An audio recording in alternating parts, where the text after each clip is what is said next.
BRS Congress నేతల సవాళ్ల పర్వంతో తెలంగాణ భవన్ సందడిగా మారింది. కేటీఆర్ హరీష్ రావు సవాళ్లను స్వీకరించిన మంత్రి జూపల్లి తెలంగాణ భవన్ కు వస్తాననడంతో అక్కడి బీఆర్ఎస్ నేతలు తరలివస్తున్నారు. దీంతో తెలంగాణ భవన్ వద్ద భద్రత పెంచారు. తాజా వివరాలు మా ప్రతినిధి రఘువర్ధన్ ప్రత్యక్ష ప్రసారం ద్వారా అందిస్తారు.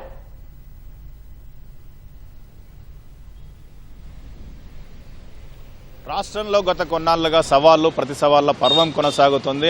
అధికార కాంగ్రెస్ తో పాటు ప్రధాన ప్రతిపక్షం బీఆర్ఎస్ పార్టీ నేతలు పరస్పరం సవాళ్లు విసురుకుంటున్నారు. ముఖ్యమంత్రి రేవంత్ రెడ్డి, మంత్రులతో పాటు కాంగ్రెస్ నేతలు, ఇటు బీఆర్ఎస్ తరపున పార్టీ కార్యనిర్వాహక అధ్యక్షుడు కేటీఆర్, మాజీ మంత్రి హరీష్ రావు సహా ఇతర నేతలందరూ కూడా ప్రతి సవాళ్లు విసురుతున్నారు. ప్రత్యేకించి కేసీఆర్ హయాంలో బీఆర్ఎస్ పాలనతో పాటు ప్రస్తుత కాంగ్రెస్ పాలనపై చర్చకు సిద్ధమనడంతో పాటు గురుకులాలకు సంబంధించిన అంశాలపై కుంభకోణం జరిగిందని బీఆర్ఎస్ నేతలు ఆరోపిస్తుంటే దానికి సంబంధించిన చర్చకు సిద్ధమని అధికార కాంగ్రెస్ నేతలు, మంత్రులు అంటున్నారు. ఇదే సందర్భంలో ముఖ్యమంత్రి రేవంత్ రెడ్డి శాసనసభ వేదికగా కూడా అన్ని అంశాలపై చర్చకు సిద్ధం.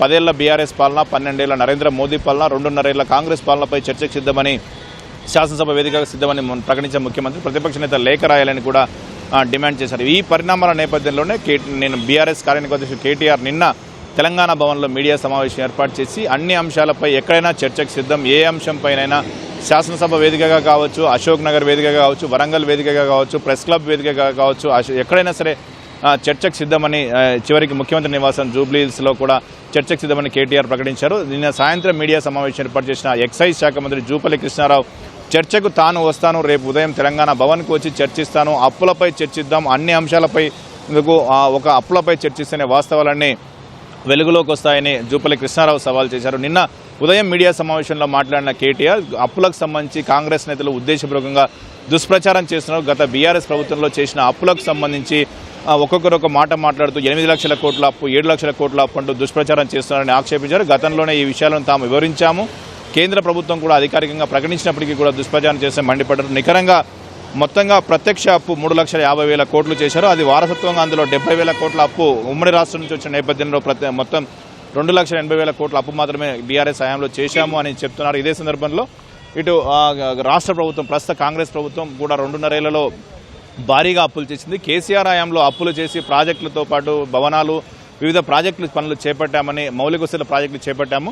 కానీ ఇప్పుడు కాంగ్రెస్ ప్రభుత్వం ఏం చేసిన వారు ప్రశ్నిస్తారు. వీటన్నింటిపైన నిన్న జూపల్లి కృష్ణారావు సవాలు చేసిన నేపథ్యంలో, మంత్రి సవాలు చేసిన నేపథ్యంలో ఇవాళ ఉదయం 10 గంటలకు తెలంగాణ భవన్కు వస్తామని బీఆర్ఎస్ కార్యనిర్వాహక అధ్యక్షుడు కేటీఆర్తో పాటు మాజీ మంత్రి హరీష్ రావు తెలిపారు. ఇద్దరు వచ్చి సాక్షాత్తు మంత్రి తెలంగాణ భవన్కు వస్తానన్న నేపథ్యంలో తాము కూడా వస్తాము, గత బీఆర్ఎస్ ప్రభుత్వం అప్పులకు సంబంధించి కాంగ్రెస్ చేస్తున్న దుష్ప్రచారం ఎండగట్టడంతో పాటు ప్రస్తుత కాంగ్రెస్ ప్రభుత్వం చేస్తున్న అప్పులను, ఇప్పుడు చేసిన వైఫల్యాలను అన్నింటినీ వివరిస్తామని బీఆర్ఎస్ నేతలు అంటున్నారు. ప్రస్తుతం మనం తెలంగాణ భవన్ వద్దకు చూడవచ్చు. ఇప్పటికే బీఆర్ఎస్ నేతలు చేరుకుంటున్నారు.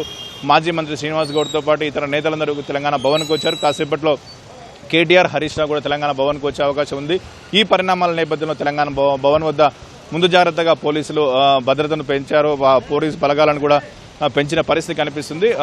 కేటీఆర్, హరీష్ రావు రానున్న నేపథ్యంలో బీఆర్ఎస్ నేతలు, కార్యకర్తలు కూడా ఇక్కడికి తరలి వచ్చే అవకాశం ఉంది, పెద్ద ఎత్తున తరలి వచ్చే అవకాశం ఉంది. ఇప్పటికే కొంతమంది నేతలు చేరుకున్నారు. ఈ పరిణామాల నేపథ్యంలో రాష్ట్రంలో రాజకీయంగా వేడిని పెంచాయని చెప్పుకోవచ్చు. అటు మరొక అంశంపై గురుకులాల్లో గురుకుల పాఠశాలకు సంబంధించిన టెండర్ల విషయంలో 2,000 కోట్ల అవినీతి జరిగిందని కూడా కేటీఆర్, హరీష్ రావు, ఆర్ఎస్ ప్రవీణ్ కుమార్ లాంటి నేతలు ఎప్పటి నుంచో ఆరోపణలు చేస్తున్నారు. దానికి సంబంధించి కూడా సంక్షేమ శాఖ మంత్రులు తాము ఈ అవినీతి నిరూపిస్తే, 2,000 కోట్ల అవినీతి నిరూపిస్తే రాజీనామా చేస్తామని గతంలో ప్రకటించిన నేపథ్యంలో ఆర్ఎస్ ప్రవీణ్ కుమార్ కూడా ఇవాళ మధ్యాహ్నం 12 గంటలకు సోమాజిగూడ ప్రెస్ క్లబ్కు వస్తే చర్చకు సిద్ధమని ప్రకటించారు. అటు మంత్రులు, సంక్షేమ శాఖ మంత్రులు ఆర్ఎస్ ప్రవీణ్ కుమార్ కాదు, గత చట్టసభల ప్రతినిధులు వస్తే తాము కూడా సిద్ధమని గన్ పార్క్ వద్దకు వెళ్తామని వారు కూడా చెప్పారు. ఈ నేపథ్యంలో రాష్ట్రంలో మనం స్పష్టంగా చెప్పవచ్చు, ఈ ఎంత రాజకీయంగా సవాళ్లు ప్రతి సవాళ్లతో రాజకీయ వాతావరణం వేడెక్కింది. కాసేపట్లో కేటీఆర్, హరీష్ రావు తెలంగాణ భవన్కు చేరుకొనున్నారు.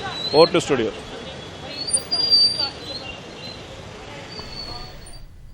ధన్యవాదాలు రఘువర్ధన్.